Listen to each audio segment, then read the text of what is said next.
the visionaries who founded ATT saw that there were potential benefits to what we now call broadband, and that these should be universal, that they shouldn't be relegated to just a narrow group of people who could afford it, that it wouldn't be people in digital gated communities would have broadband and the mass of people wouldn't. So that ATT's mission is to promote policies and education to stimulate both the broadband build-out and demand so that all people can have access, universal access.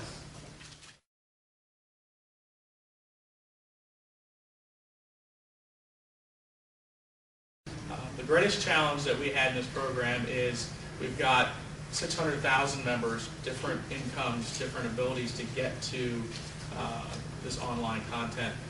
So our issue was to create a baseline. What can we offer to everyone, not just those with broadband? So our greatest challenge, and still is today, an absolute need to raise the bar of access so that everyone can have equal opportunity and access to great programs such as ones you'll hear today, not just the CWA Internet Academy program. Our partner community college is Stanley Community College, very rural community college in Albemarle, North Carolina. So they provide the education accreditation for the program.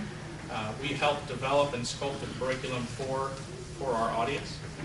So again, over the last 7 years, working with Cisco, working with our educational partners, is how do you raise the bar of access and still providing a media-rich opportunity for the members to learn and gain these IT skills.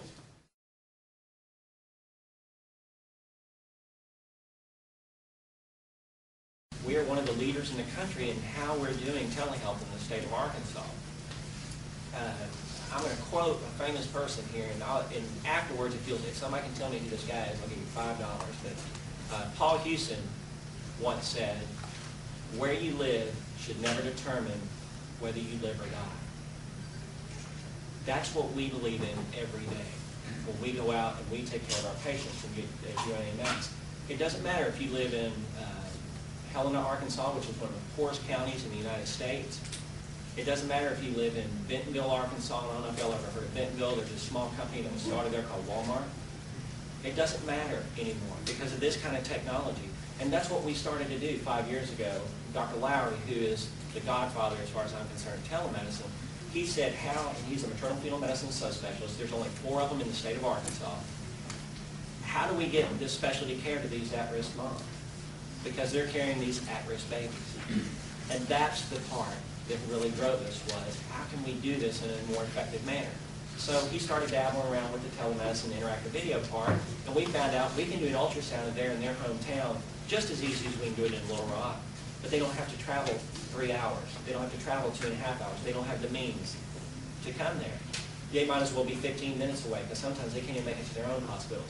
When we started this, we started doing a comparison. We had a 20% no-show rate of these at-risk moms that weren't coming to our clinic for care that they needed. So what ended up happening, they had these 28, 29-week babies, and these are the $1 million babies.